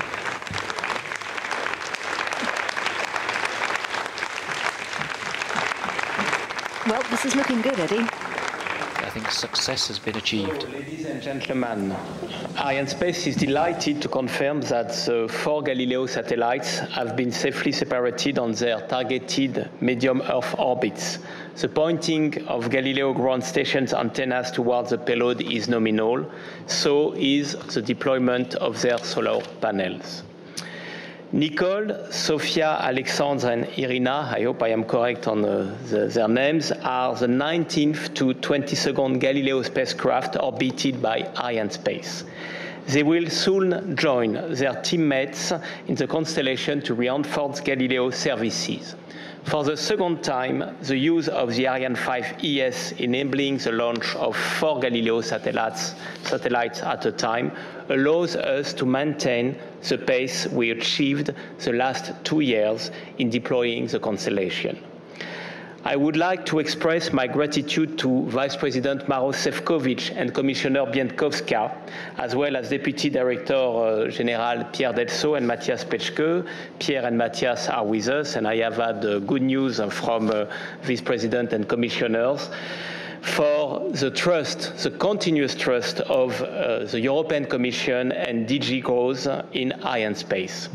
I would like also to thank for sure the European Space Agency, our long-standing partner in charge of the Galileo space segment, and as such, our direct customer for this launch. I wish to thank Jan Werner. Jan was so confident in our launch that he has had to come back to Paris for an ESA council, which is a very good excuse. So he will learn the news a few hours later. And I want to thank all the ESA representatives with us tonight. Paul Verhoff, responsible for Galileo and navigation, and Daniel Neuenschwander, who is the responsible of launchers in ESA. In 2018, one more Ariane 5 ES will continue the job, followed in 2020 and 2021 by 2 Ariane 62 launches, leading to 30 Galileo satellites in orbit and full operation of the constellation. By being the first customer to choose Ariane 6, the European Commission and the European Space Agency give a key signal of commitment to the next generation of Arianespace launchers, which will reaffirm more than ever its mission to ensure Europe's autonomous access to space. I want also to thank the European Global Navigation Satellite System Agency, GSA, who, as of today's launch, is in charge of the satellite's operations. Let me highlight the presence of Carlo Desdorides, GSA Executive Director, with us tonight in Jupiter.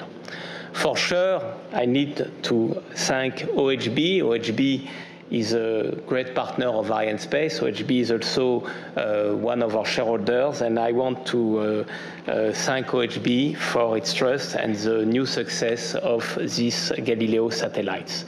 We have now 4 more OHB satellites in our backlog. We have today with us Alain Boris and Wolfgang Petsch, and thank you to OHB for our partnership. For this flight, for this launch, we are delighted to welcome a large delegation representing many member states of ESA. We have with us high representatives of Germany, of Belgium, of Sweden, and Estonia and France. This gives a wonderful picture of the European space team. I want to thank the Belgian Minister of Transport, François Belot, who is with us tonight. And I would like to highlight also the presence of Wolfgang Scheremet, Director General of the Ministry for Economy and Energy. Wolfgang Scheremet is representing tonight Minister Brigitte Cypris, who wanted to be with us tonight, but it was not possible. And it's important we have Wolfgang Scheremet tonight with us, because, as a matter of fact, this launch is very German. You know that the Aestus, who has delivered a very good job tonight, is fully produced in Germany, and we know that the OHB satellites are also produced in Germany. Germany is a key partner of all our successes.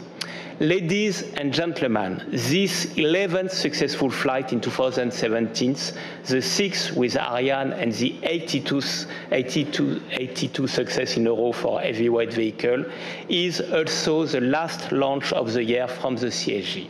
Thanks to flawless operation of our launch vehicle family, 6 Ariane 5, 2 Soyuz, and 3 Vega, our track record for 2017 is once again outstanding.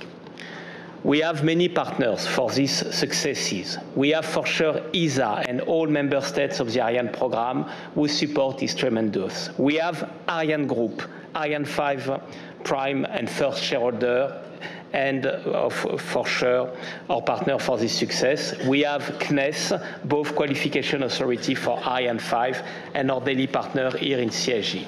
We have also all our contractors in French Guiana and all employees at the Guyana Space Center.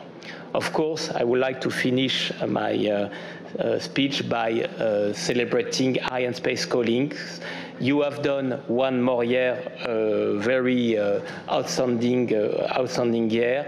all our successes are collective successes, and they are the successes of our teams in Arianespace.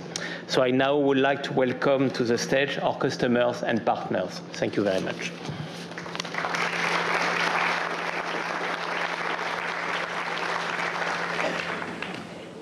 Thank you very much. Good evening. It's actually a very good evening.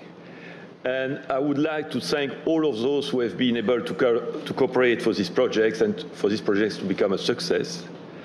And so I would like to thank Arianespace, ESA, GSA, OHB. But I would like also to have a special thanks for my colleagues from the Commission, because it might not have been obvious from the different presentations you have heard today, but Galileo is a program which is run and managed by the European Commission. And many of my colleagues have spent many years working on this and to make it a success. They are not in the sunlight, but they are quite effective, and without them, today will not be a success. So I would like really to have a round of applause for them.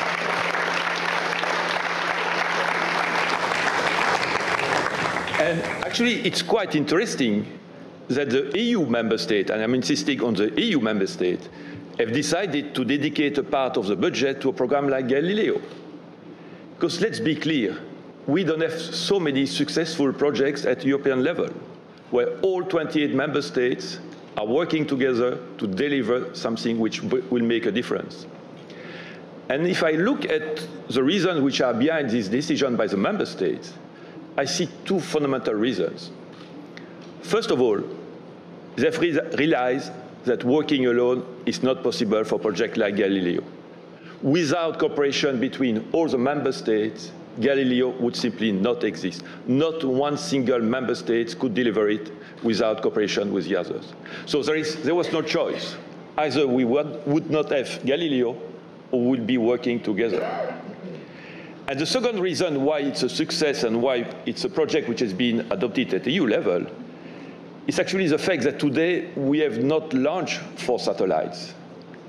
What we have done, we have launched provider of services. And that's much more important at the end of the day. And sorry for the engineers working on the satellites. Sorry for OHB. But the real reason is why we want those satellites is simply because we know and we really believe that in the future, geolocalization will be fundamental for many services in the world. It's already the case now, but it will be even more true in the future. And if we want Europeans to remain in the lead, if we want our economy to remain competitive, we need to provide high-quality services. And today, again, with the launch that we have done, it may seem obvious launching 4 satellites at a time, but it's not so obvious, actually, I know, from a technical point of view. We have done it last year. We are doing it today, and I'm sure that in a few months' time, we will do it again. But still, it's quite complicated. But thanks to this effort, to those efforts, we will have enough satellites to provide the services which no one else in the world is able to deliver. And I've heard in the presentation that Galileo is still referred by comparison to GPS, the European GPS. I make a bet in a few years' time, GPS will be called the American Galileo. And and I would like again to congratulate everybody and to wish you Merry Christmas and Happy New Year with 4 more satellites.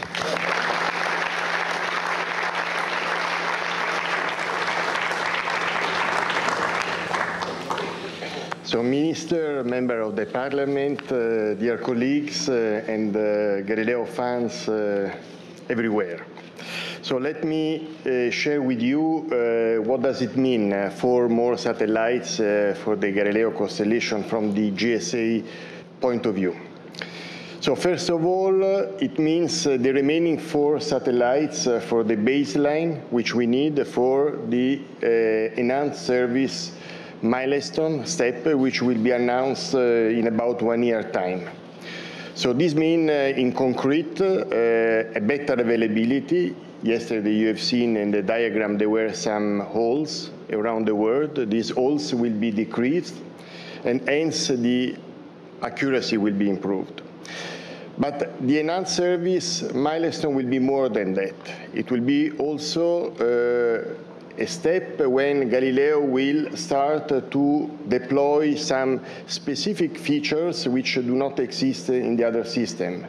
namely the so-called open signal authentication, which is stamps which the positioning data are indeed trustable.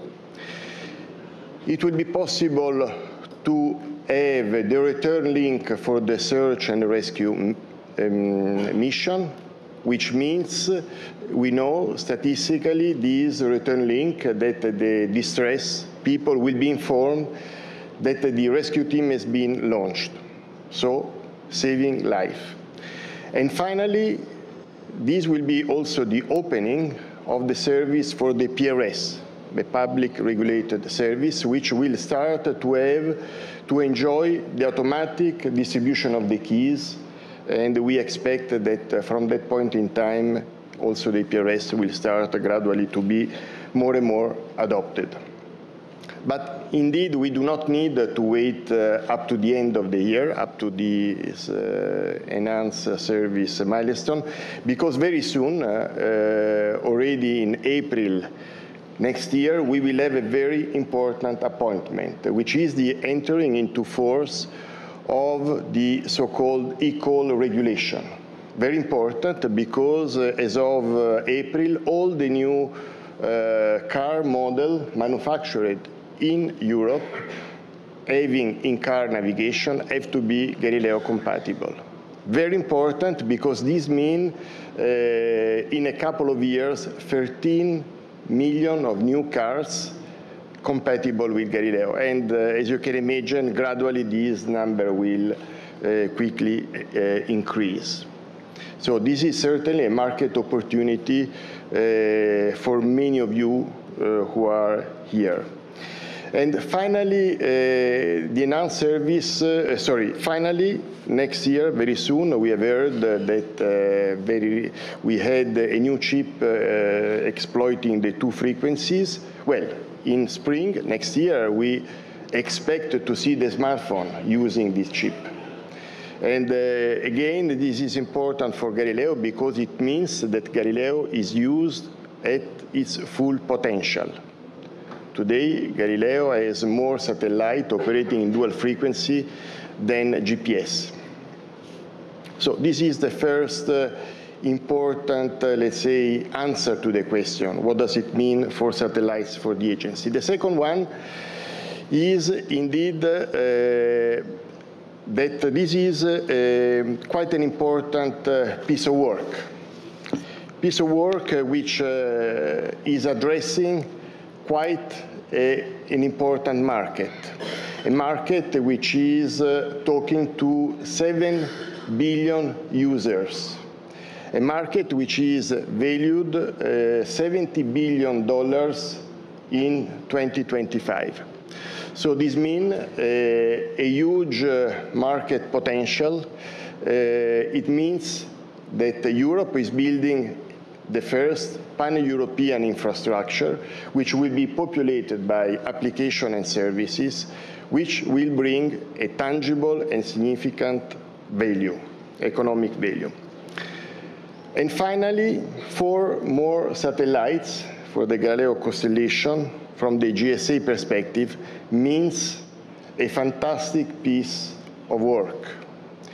It means I was coming here today and I was making a rough computation, and I find out that the only launch of the 4 satellites and the manufacturing of the rocket means 2,200 man-years of work, 2,200 of very skilled many years of work.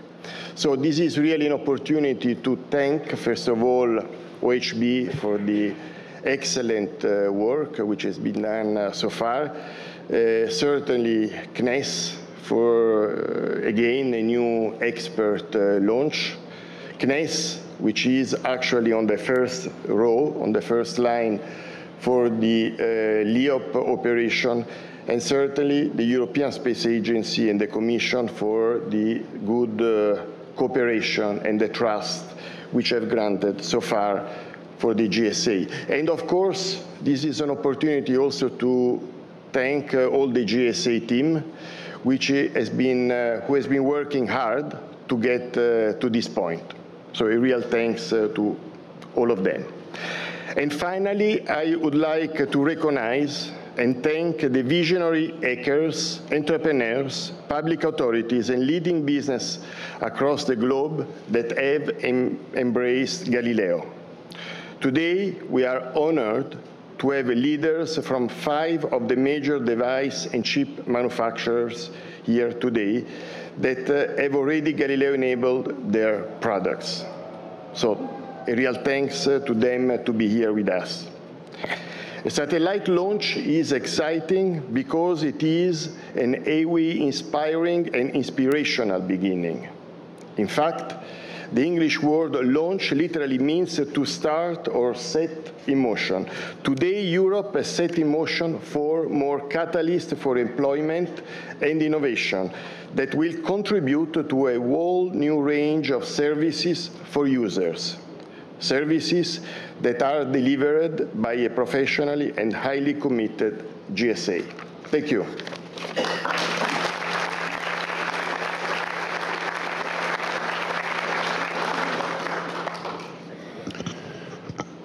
Good. This is a good job done. This is fantastic. This is always nice. I'm sorry we had to let you wait for a while. We had, as you will know, with the first 2 FOC satellites, a bit of a problem.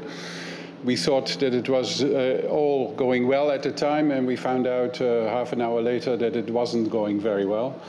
And since then, we have agreed with the colleagues from Ariane in particular that we will wait to make sure that the satellites are in order. So we have now the solar panels deployed on all the satellites. We have confirmation that they are in good order, that they are in a very good orbit, and that everything is fine. And you had to wait a bit for this, but this is better than having to announce that maybe it hasn't gone well. So from my side, this is once more an important milestone where we have worked together with many, many colleagues. You saw the whole bunch here just getting together. We have gotten to know each other very, very well here. There is a lot of trust between the teams from Arianespace, from the CNES, from the local authorities, from the Ariane group, joined now by the GSA, by Space Opal. So it is a lot of effort done by a lot of people. The Commission is always involved, so you see, as Pierre says, the combination of all of this together, the public and private sectors, is doing this result. So I would like to, from my side, also thank everybody. I think we're going to go for a drink. I can need one, I can tell you, and I'll see you tonight.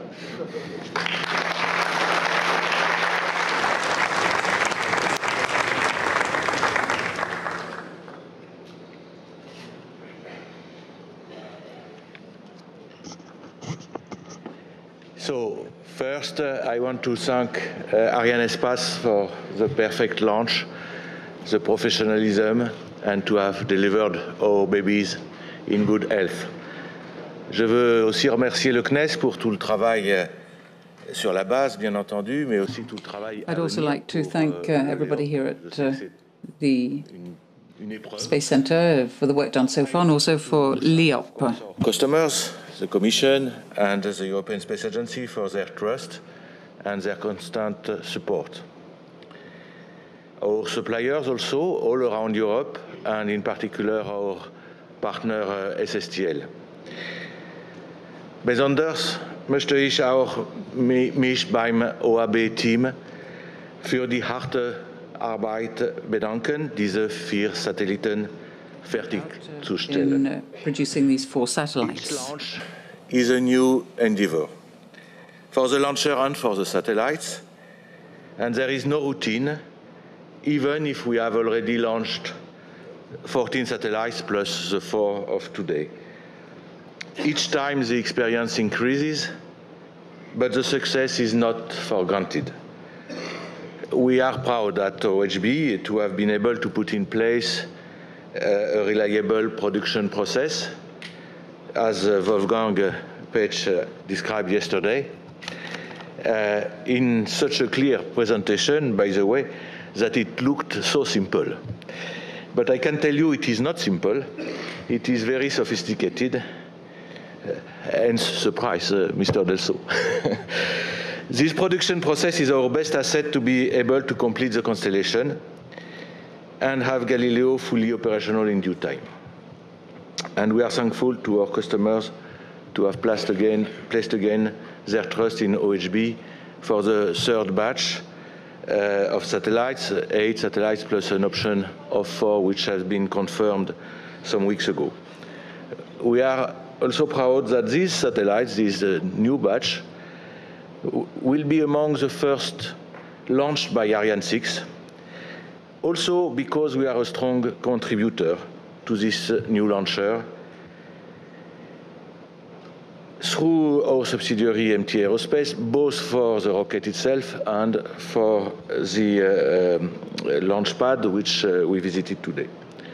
So, again, long life to our babies, Nicole, Zofia, Alexandre, and Irina. Thank you.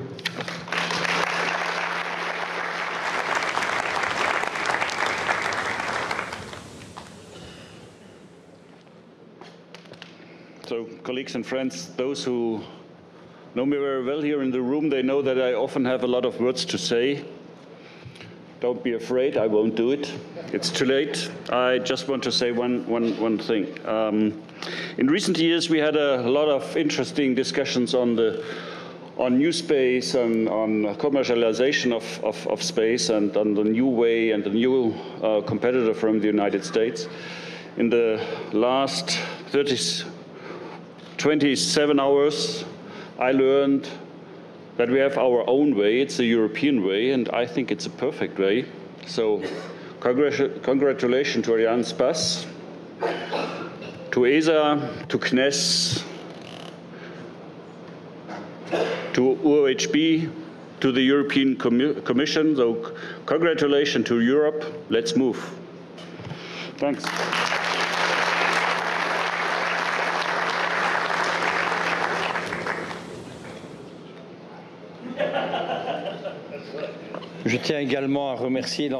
I would also like to thank everybody involved. For 50 years, all of these parties have been investing in this tremendous project. It's probably the most complete, truly European project. That's because there were researchers who invested in all of this, and they really believed in it. Obviously, we're following the United States and the Russians, but I think we're going to overtake them as regards this technology. I was taking a look at all of the people there, the teams, taking photos, but behind them there are millions of researchers. There are millions of people who are now actually retired, and they weren't here to share it today, but I'm sure that they're appreciating the fact that they made their contribution way back in time. So obviously this is a step on the way. The data provider is open data. There are 4 areas and where we're going to see applications.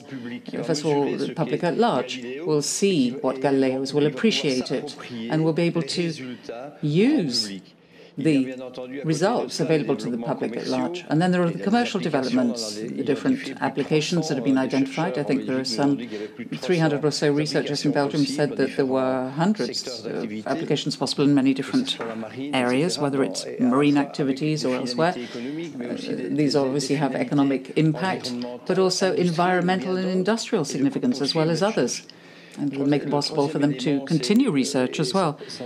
Thirdly, and this again more for specialists, is the universal clock. All of the applications that can be made possible there. And in the world of finance, we know how important this is.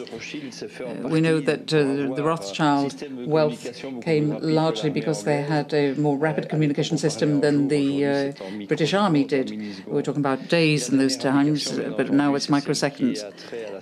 And then it's also the question of security, classified data, interstate communications. I mean, this is a civilian project we're talking about, but at the same time, it's a security-based project.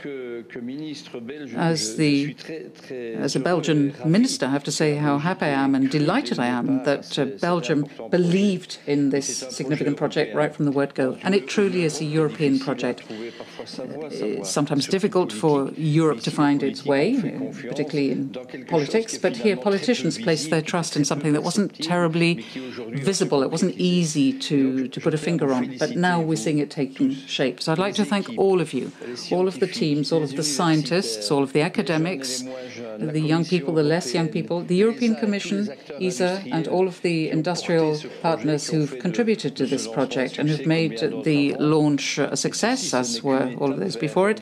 And it's just one step on the way to more applications.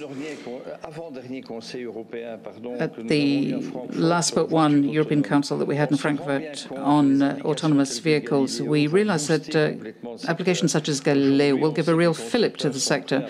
We know that constructors are thinking about autonomous vehicles in the 2023 or whatever. What's missing is a guidance system, in other words, a position of the vehicle, not just in relation to other vehicles, but in relation to physical obstacles and other objects. So Galileo will make a contribution there, and significant developments will be made. So I'd like to encourage you to continue to move towards Ariane 6 and further developments. We know that digitalization is on our doorsteps, and we see all of these developments are compulsory in our modern world.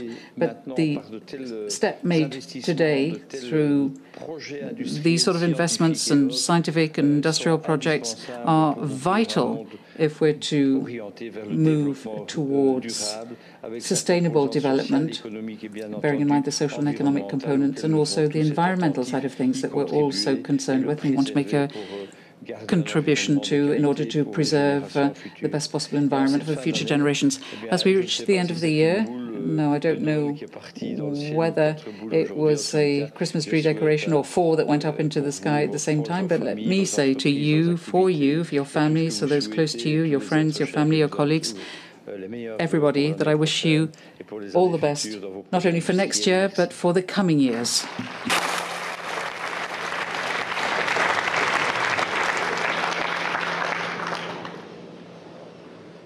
Bien, mesdames et messieurs, donc il me reste à vous donner rendez-vous le 25 janvier. So, ladies and gentlemen, the 25th of January of next year will be the first Ariane 5 launch of the year, and it'll be for two major operators, SES, SES-14, and YASAT with Alia 3.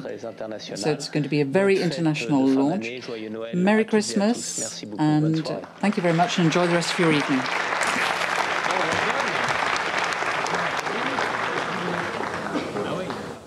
So it is mission accomplished once again for Ariane Space, and the 82nd success in a row for Ariane 5. Galileo's 19, 20, 21 and 22, Nicole, Zofia, Alexander and Irina, are now heading out on their journey to their final orbit. Our great congratulations to the European Space Agency, to the European Commission, to the GSA, the manufacturing teams, of course, led by OHB, and to Ariane Space and the teams here at the CSG. And huge thanks to you, Eddie, for joining me here in the commentary box. Thanks very much to you as well. And also, I would like to say a thanks to all the people who've been listening in. Obviously, it's very late for many of you in Europe, so you've been staying up quite late to listen to us, and especially to our friends and colleagues from Brussels, Germany, Italy, France, Spain, and the UK, and to all the teams who are still working on Galileo and operating it as we speak. And we're going to leave you now with the images of the launch at 3:36 in the afternoon, Kourou time. And best of luck now to the LEOPS teams taking over the flying of the satellites, Eddie. And also to the IoT teams who will be testing these afterwards as well. And finally to the operations teams who are looking after the full fleet of our satellites and the ground infrastructure. Thanks for joining us live at the Guiana Space Centre. From me, Katie Haswell. And from me, Eddie Yao. Goodbye.